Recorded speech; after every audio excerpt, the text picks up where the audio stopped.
여기 70인이 이스라엘 전 지역을 이렇게 돌아다니면서 천국 복음을 전했어요. 하나님의 나라가 왔다. 가까이 왔다.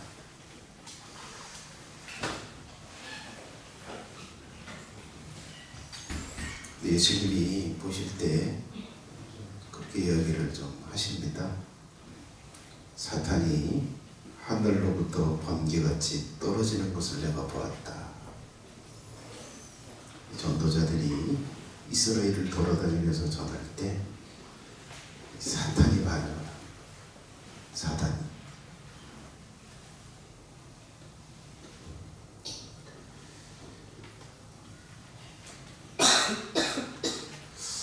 이제 이 그 선교를 제가 이제 처음 이렇게 나갔잖아요. 선교지에 여기 오셔서 이제 간증하셨던 목사님, 이장관 목사님, 유현성, 김재훈, 나 이렇게 넷이 갔는데 거기 이제 주관하는 목사님이 이제 박형무 목사님이세요.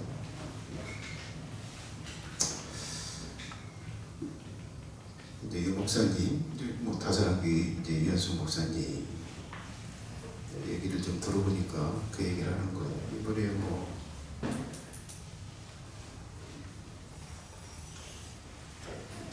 그 신학교 사역을 가기가 좀 어려운 상황이 좀 벌어졌어요. 그 상황은 좀 이해가 되기는 하는데 중직 되시는 분이 좀 이번에 좀 안 가셨으면 좋겠다 그런 이야기를 좀 하셨대요. 저도 뭐 개인적으로는 뭐 안 가는 게 좀 맞겠다는 생각을 조금 했는데 그런 어려움 속에서도 왔어요. 그래서 강의 열심히 하셨는데 김정은 목사님은 이제 생물교회 교회인데 계속 지금 4년을 계속 했어요. 4년 했는데 이제 어렸을 때 이제 4년을 공부시켜서 이제 졸업을 시키고 잠들이 이제 졸업식까지 그렇게 했는데 우리 교회에서도 그때 조금 20만 원인가 지원을 좀 했었는데 근데 이제 이 새물교회 교회 김재원 목사님 교회도 교회의 대부분의 성도들이 그 얘기를 하는 거예요. 목사님 이제 우리한테 좀 신경 좀 써주세요. 베트남 선교 좀 그만하시고 우리 좀 신경 써주세요. 대부분의 교인들이 그걸 강력하게 지속적으로 이야기해요. 김정은 목사님이 가서 베트남 사역한 이야기를 쭉 들었어요. 나 같으면 못했을 것 같다. 에어컨 하나 없는데 강의할 때도 그렇고 숙소도 그렇고 굉장히 열악한 상황에서 그 사역을 감당하는데 야 나는 처음에 딱 비행기 탔을 때 내가 이걸 예상하고 왔나? 이렇게 어려운데 이거 계속 할 수 있을까? 비행기 타고 지금 가는데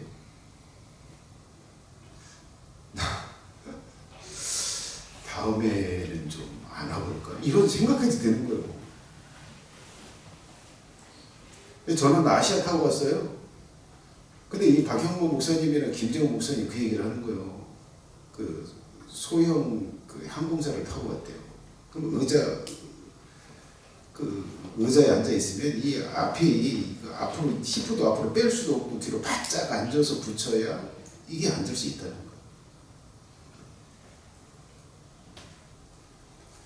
그 얘기 하더라고요. 박형모 목사님이 제주 항공 이번에 사고 났을 때 이정원 목사님이 그 얘기했구나. 그 사고 났을 때 뭐 이렇게 사고가 났으니까 그 다음에 바로 사고 안 나겠지 하고 그 항공사를 타고 갔다는 거. 몇 년을 그렇게 했는데 이제 교인들 데리고 한 번 갔대요. 갔는데 이 박형모 목사님 교회 성도들 데리고 갔더니 그 얘기하는 목사님 이 비행기를 타고 다니셨어요. 그 얘기하더라고요. 그러면서 막 울더라고요. 권사가. 이렇게 고생을 하시면서 선교를 다녔냐? 막 울더라는 거. 다음에는 이거 타고 다니지 말고 아시아나 타고 다니시라고. 보니까 뭐 별로 차이가 안 난데, 그래서 이제 아시아나 타고 다닌다고 얘기하던데. 근데 줄기차게 이 김재원 목사님의 교회 성도들이 요구를 했어요. 그래서 한 1년 동안 쉬셨어. 근데 이번에 이제 다시 시작을 했는데 그런 교회적인 그런 어려움이 있는 거예요. 근데 이제 여기 이 박형무 목사님은 더 심각한 일을 겪은 거예요. 한 50명 정도 성도들이 있었나 봐요. 근데 이제 이 베트남 선교 사역을 꾸준히 하니까 이제 뭐 교회적으로 공식적으로 우리한테 좀 신경 좀 쓰라고, 베트남 선교만 하지 말고 그러면서 그런 상황인데 이제 교회가 이전을 이렇게 하게 됐는데 소수의 몇몇만을 남겨놓고 다 교회를 나갔대요. 이유는 딱 한 가지요. 선교한다고. 베트남 선교한다고.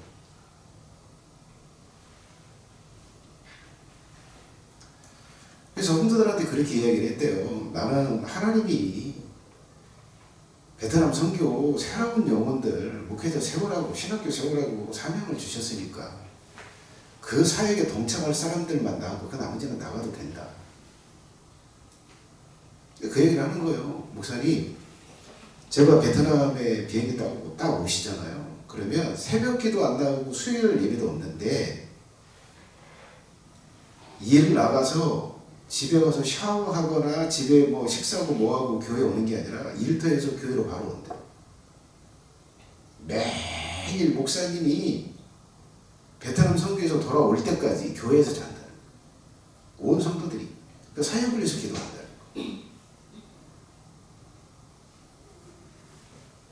이제 그렇게 지원하는 사람들만 남았다는 거예요. 여러분, 이 선교에는 강력한 사단의 회방이 있어.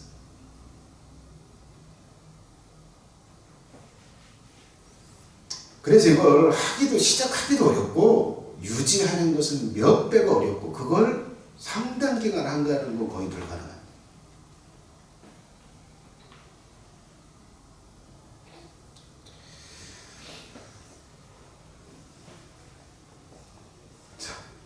여러분, 제가 이 교회를 지금 며칠을 딱 떠났다가 이렇게 왔어요.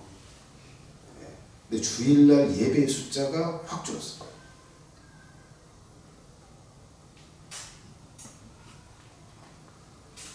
개인적으로 뭐 감정적이나 뭐 삶이나 어떤 관계들이나 내가 일주일 딱 갔다 온 사이에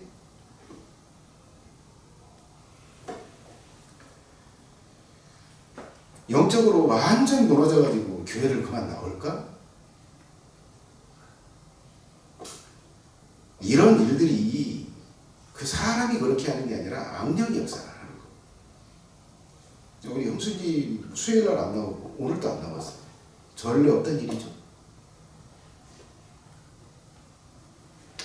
베트남 선교를 간다고 하니까 그러는 거예요. 가니까 그러는 거예요. 모세가 이스라엘 백성들하고 시내산 앞에서 이스라엘 백성들이 모세가 그 이스라엘 백성들과 함께 있을 때는 아무런 문제가 없었어요. 딱 40일이요. 길게도 아니요. 딱 40일도 안 되는 채 그 기간 동안 시내산에 올라가서 보이지 않으니까 이 이스라엘 백성들이 풀어져요.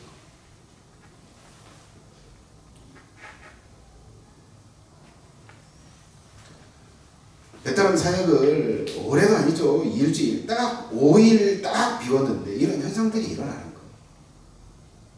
그 뭐 예배를 이렇게 여러분들이 드려도 그런 거예요. 허전한 거. 네? 허전해.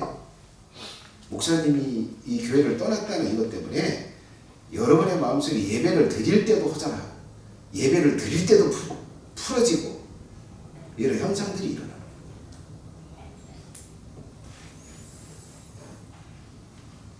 그래서 그런 거예요. 교회를 떠나서 선교를 한다라고 하는 이런 상황 속에서 그런 거예요. 개인의 믿음이나 개인의 영성이 추락한다.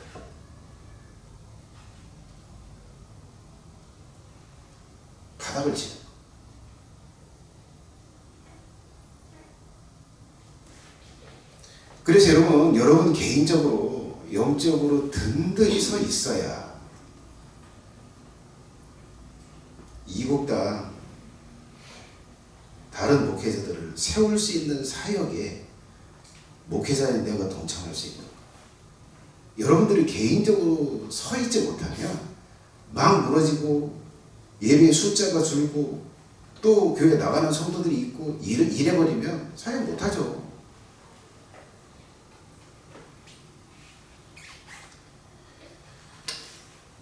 자, 그래서 본인이 신앙적인 문제, 신앙적으로 영적으로 어려움을 겪어서 예배가 풀어지고 또 영적인 어떤 저희가 내적인 감정이나 내적인 평온함이 무너지고 성도들과의 관계가 틀어지고 여러분 개인적으로 여러분들이 든든히 서 있어야 내 영적인 상태가 무너지지 않아야 내가 이 사역을 계속할 수 있는 거예요.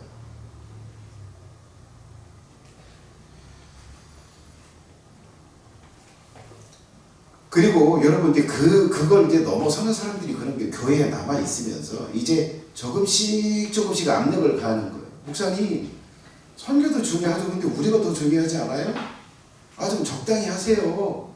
이런 압력들이 오게 되는데, 이런 회방들이 오게 되는데, 이런 회방에 무리에 들지 않기 위해서 여러분 영적으로 든든히 서 있으셔야 합니다.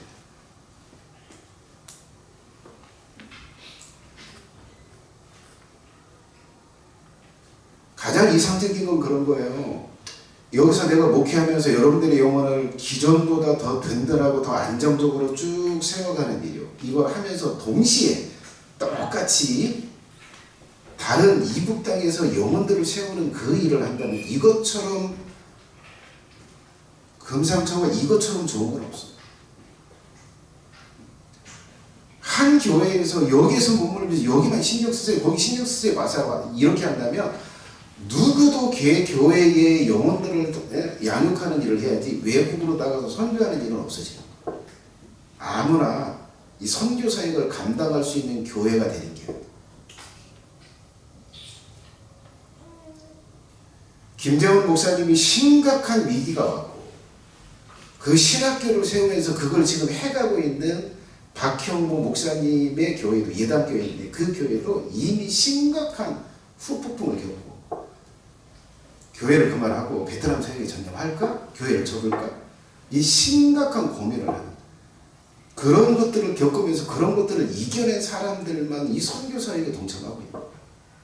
아무나 못한다. 아무 교회나 이 귀한 일을 시작할 수도 없고 유지할 수도 없고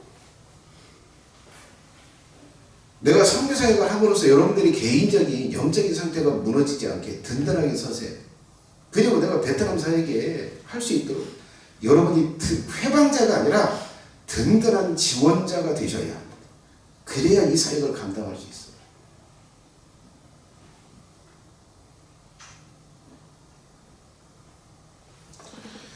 선교를 지원할 수 있는 그런 존재. 목사님이 나가 계셔도 내가 영적으로 아무런 변화 없이 오히려 더 든든하게 세워져가는 여러분들이 개인적으로 그런 것들을 갖추시고 그걸 넘어서서 다른 성도들을 지원하고 그리고 목사님이 나가서 선교할 수 있도록 지원하는 거예요. 뭐 권사님은 뭐 선교한다고 이야기하니까 며칠 전부터 여기 와서 예배당에서 이 딱딱하고 추운 이곳에 와서 주무시면서 기도를 했다고 하는데 이런 것까지 바라지 않아. 그리고 이 선교 사역의 지원이라고 하는 게 꼭 물질만 하나 마음으로 지원하고 그리고 기도할 때마다 기도하고 목사님의 영적인 상태를 위해서 기도하고 그리고 건강의 상태를 기도하고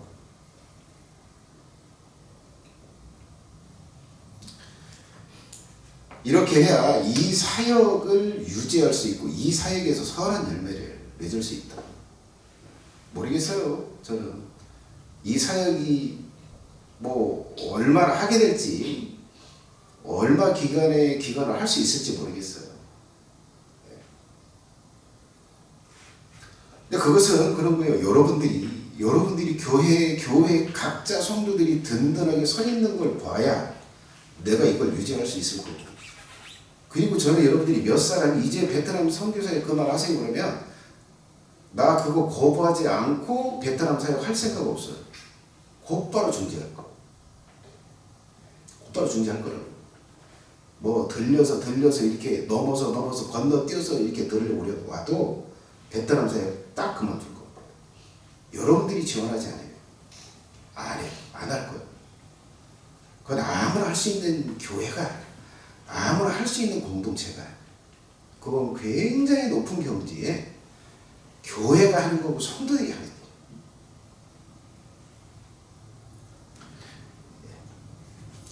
그래서 여러분들 각자가 영적으로 주님과의 교제에서 목사님이 교회를 떠나 계셨다 할지라도 모든 영들이 부정적인 생각을 넣고 느슨한 생각을 갖게 하고 느슨한 행동 패턴을 나타내게 할지라도 정신 바짝 차리고 여러분 자신의 개인의 영적인 걸 유지 잘하고 그리고 다른 사람들이 이 선교에 대해서 비난하거나 부정적인 생각을 갖거나 이런 것들을 갖지 않도록 서로 그렇게 하면서 우리 지원하자. 이 귀한 일이다. 우리가 좀 보살핌도 갖고 하지만 그래도 더 목사님이 나가서 노는 거 아니고 열심히 지원하고 우리가 마음적으로 지원하고 마음이라도 좀 수고한다고 동의한다고 이렇게 해주자. 이렇게 서로 그렇게 해요. 그래서 교회가 전체적으로 협력해서 이걸 지원하지 못한다. 이런 경지로 여러분들이 결단하면서 그렇게 노력해가면서 하셔야 합니다. 여러분들 한 사람 말이 누가 이렇게 들어서 나 목사님이 이렇게 했을 때 나 선교사님 그만했으면 좋겠어. 이런 이야기를 여러분들이 그냥 은연중에 대화를 한다 할지라도 누군가는 듣고 제게 이야기를 해줄 거예요. 누군가는 듣고 내게 이야기할 거다.